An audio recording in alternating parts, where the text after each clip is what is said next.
देखिए ये कोई पहली बार कोई एम्बेसडर कहीं से या खासकर अमेरिका से पहली बार जम्मू कश्मीर नहीं आए हैं। और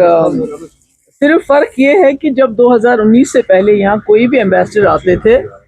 वो यहाँ जो हर तबका फिक्र है उन लोगों से मिलते थे। यहाँ जो डिफरेंट सेक्शन ऑफ सोसाइटी है, टूरिज्म है, ट्रेड है, ट्रैवल है और बाकी ओपिनियन रखने वाले उनसे भी मिलते थे और फिर वापस जाते थे और अपना एक ओपिनियन लेके वो जाते थे। मगर 2019 के बाद ये जो जितने भी फॉरेन डिग्निटरीज के जो टूर्स हैं ये क्यूरेटेड होते हैं। मतलब वो आए, किसी और से नहीं मिले, चीफ मिनिस्टर साहब से मिले, गवर्नर साहब से मिले और शिकारा सैर की चले गए। तो इस पे मैं उमर साहब की इस बात से एग्री करती हूँ कि जम्मू कश्मीर के जो मसले मसाइल हैं इनका हल अमेरिका से नहीं मिल सकता है, वो नई दिल्ली को ही करना पड़ेगा। मगर मैं ये उम्मीद करती थी कि उमर साहब कम से कम जो अमेरिका से एम्बेसडर आए हैं उनको बोलेंगे जम्मू कश्मीर के लोगों का कंसर्न, जिस तरह से अमेरिका ने और इजराइल ने ईरान पे हमला किया, वहाँ 150 से ज़्यादा बच्चों को शहीद कर दिया, वहाँ की लीडरशिप को शहीद कर दिया, वहाँ बम्बारमेंट कि उसका हमारा कंसर्न है, हमारे जम्मू कश्मीर के लोगों का एंड डिस्प्लेजर एक्सप्रेस करते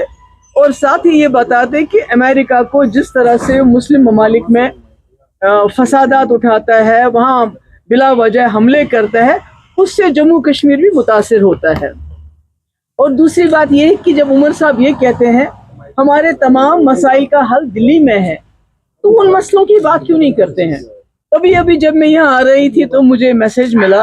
कि करीमाबाद पुलवामा में कल रात को आर्मी ने, कई दिनों से कार्डन चल रहा था, सर्च ऑपरेशन चल रहे थे, एक इमाम को निकाला, उसकी पिटाई की, उसकी दाढ़ी नोची, नौजवानों को उठक बैठक करवाते हैं, बहुत तंग करते हैं, बहुत हरासां करते हैं। इसके बारे में उमर साहब ये भी एक मसला है। हमारे हजारों लोग जेलों में बंद है, रोज हमें नौकरियों से लोगों को निकाला जाता है, हमारे यहाँ छापे रोज पड़ते हैं, प्रॉपर्टी अटैच की जाती है और मतलब एक गुठन सी है जम्मू कश्मीर में, कोई बात नहीं कर सकता है खुल के।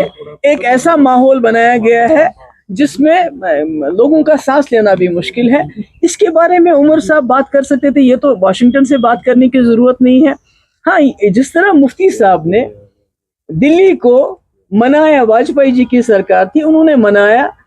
और एक रिकन्सिलेशन का प्रोसेस चला, यहाँ भी बातचीत हुई, यहाँ भी डायलॉग हुआ, हर तबके से डायलॉग हुआ, पाकिस्तान से भी बातचीत हुई, रास्ते खुले। कम से कम अगर उमर साहब कुछ नहीं कर सकते हैं, जो मुजफ्फराबाद और अवलाकोट का रास्ता जहाँ ट्रेड बंद हो गया उसकी बात तो कर सकते हैं। मैडम एक बात तो है, और दूसरी बात जो अमेरिका के एम्बेसडर ने ये कहा कि वो जो ट्रैवल एडवाइजरी है जम्मू कश्मीर के मुतल्लिक उसको वो रिव्यू करेंगे, मुझे उम्मीद है वो रिव्यू करेंगे। और दूसरा उन्होंने कहा कि हम इकोनॉमिकली ज्यादा एंगेज करेंगे जम्मू कश्मीर के साथ, जिसमें मैं उम्मीद करती हूँ कि अगर वो यहाँ के हॉर्टिकल्चर, यहाँ के हैंडीक्राफ्ट, जिससे जॉब क्रिएशन हो, जिससे इकोनॉमिकली हमारा फायदा हो, मुझे लगता है उसको देखने की जरूरत है। क्या अगर उन्होंने, अमेरिका ने जो बात कही कि वो जम्मू कश्मीर में इकोनॉमिकली इंगेज करने के लिए तैयार है, एडवाइजरी, ट्रैवल एडवाइजरी को खत्म करने के लिए तैयार है, वो मुझे लगता है वो देखने की जरूरत है। उसको क्या वो ये मैडम वो स्टेटमेंट दे सकते थे, क्योंकि पाकिस्तान में वहाँ के एम्बेसडर को कहा गया कि जब शिमला एग्रीमेंट है, जो रेजोल्यूशन है, देखिए मैं इसमें नहीं, मुझे तो अफसोस है कि देखिए बीजेपी ने हमें, हमारे जो जम्मू कश्मीर की रियासत है, एक हेड मास्टर से हमारे चीफ मिनिस्टर को मास्टर बना दिया। मगर जिस तरह उमर साहब का काम करते हैं काम, जिस तरह उन्होंने एम्बेसडर के आने से पहले ही बयान दिया कि मैं ये बात नहीं करूंगा, ये बात करूंगा, तो मुझे लगता है उन्होंने अपना दर्जा जो है मास्टर से भी बहुत नीचे कर दिया। मुझे लगता है ये कहने की जरूरत नहीं थी। बाकी मैंने पहले भी कहा, अभी कहती हूँ कि मुफ्ती साहब ने जो भी कुछ हासिल किया, चाहे मुजफ्फराबाद रोड था, रावलाकोट रोड था, डायलॉग था, मुगल रोड था, यहाँ बातचीत थी, पाकिस्तान बातचीत थी, हालांकि उनके पास कुल 16 मेंबर थे, वो दिल्ली को कायल करके, और उमर साहब को भी दिल्ली को कायल करना चाहिए उन मसले मसाइल के लिए जो आज जम्मू कश्मीर के लोग फेस कर रहे हैं। बहुत अमेरिका को इतना सीरियसली लेने की जरूरत नहीं। आपने देखा पूरी दुनिया में जहां भी अमेरिका ने इंटरवीन किया है, तबाही मचाई है, वियतनाम से लेके ईरान तक। तो वो जो कहते हैं वो कोई हमारे मास्टर नहीं है कि वो हमें सर्टिफिकेट दे तभी बात होगी। مجھے لگتا ہے US کو جو اس وقت ایک وقت ہو سکتا تھا سپر پاور تھا امریکہ، ابھی بھی تھوڑا بہت ہے، مگر دن بہ دن جو امریکہ کا رول ہے